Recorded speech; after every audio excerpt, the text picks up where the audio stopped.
The first call I received today was from a pastor who had watched my video about buying back time. He told me he could not sleep because he felt as though he had wasted his life. He belongs to one of these mega churches, and he has now reached an age where he is questioning all the energy, resources, time, emotional sacrifices, and family sacrifices he has made, yet he feels he has nothing tangible to show for them. Now, it is true that Jesus said that everyone who has left father, mother, family, or possessions to follow him would be rewarded both here on earth and in heaven. But let's face reality. Jesus, who made that statement, was not a wealthy man. He did not own earthly possessions. The disciples could emulate his example. That is why they were called Christians. However, as I said in one of my previous videos about Chris Argyris's principle, the American management scholar Chris Argyris stated that for every psychologically mature adult, there comes a time when personal interests begin to conflict with organizational goals. This young man told me that every month they are given new targets to achieve. He begins preparing at 5:30 a.m. and is in church for early morning prayers by 7 a.m. or 7:30 a.m. He remains in church throughout the day, working from one assignment to another. If there is an evening service, he may not get home until 8 p.m. Many people in that mega church and in several other mega churches are under such intense pressure that they have no time for themselves or for their children. Why is this conflict arising? The conflict comes because those working in these churches, young men, women, and families, see the church leadership becoming multi-millionaires, expanding their infrastructure, and gaining international recognition, while they themselves continue to live in poverty. Some of them earn as little as 35,000 naira a month. In many cases, their wives are encouraged to resign from their secular jobs and join them in ministry. The result is that these families struggle financially while the institutions they serve continue to prosper. What will create the next conflict in the next few years? Two major issues. The first is succession. In 2020, I made a video titled 10 Years From Now. In it, I said that many general overseers would eventually pass away, not because of evil attacks, but simply because of old age and, in some cases, illnesses associated with the stresses of ministry. When that happens, succession issues will naturally arise. These are normal leadership transition challenges. When these leaders pass away, their sons, daughters, or surviving wives may assume leadership of the ministry. Those who have faithfully served the ministry for decades may then begin asking themselves, what have we gained from being part of this system? The second issue is frustration.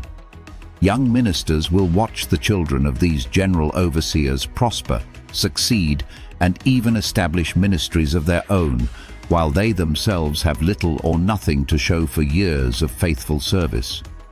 When that frustration grows, divisions will emerge. People will leave. Criticism will increase. In some cases, corruption will creep into the system as people begin looking for ways to compensate themselves. I know of one church where pastors allegedly use the imprest account to enrich themselves. Whenever nothing is actually broken in the church, they still ask contractors to submit quotations for imaginary repairs. Funds are approved and dispersed from headquarters. In some denominations, pastors are required to establish a certain number of branches within a specified period.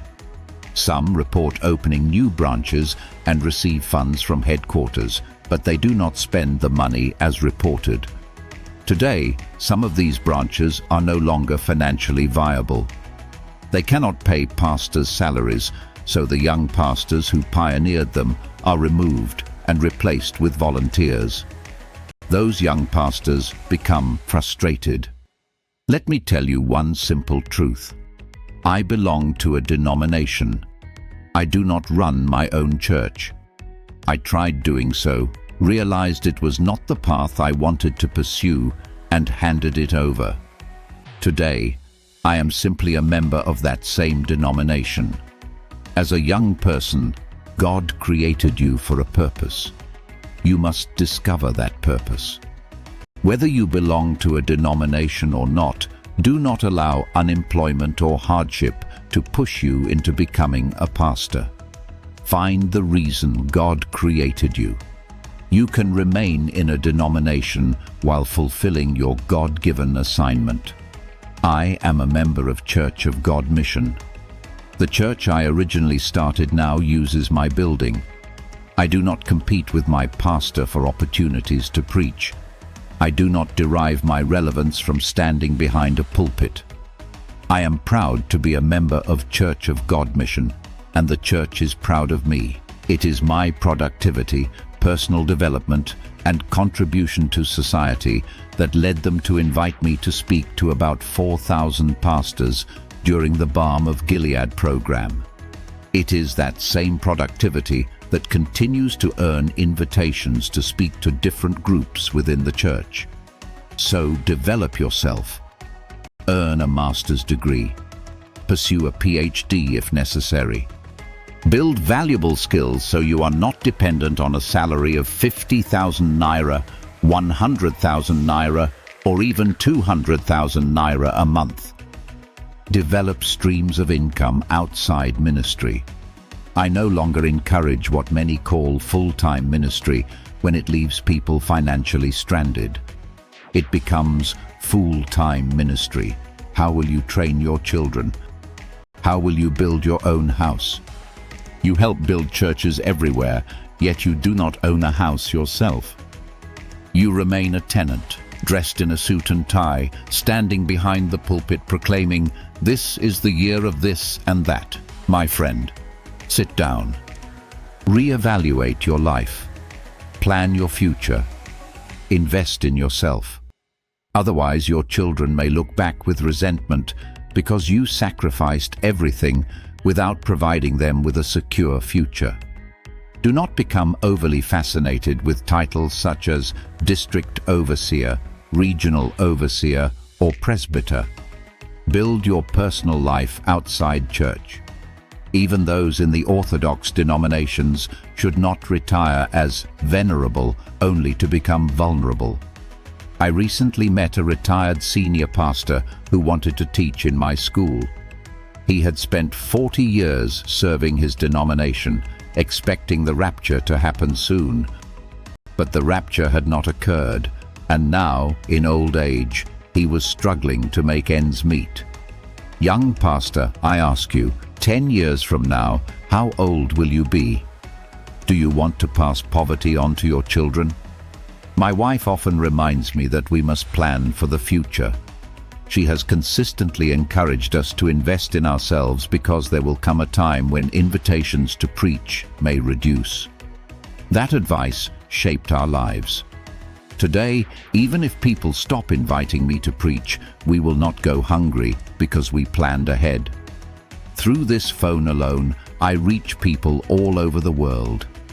Today, I received calls from Belgium and several other countries.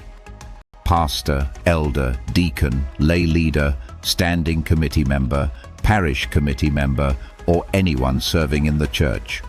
Organize your life in such a way that even if the church can no longer support you financially, you can still live with dignity.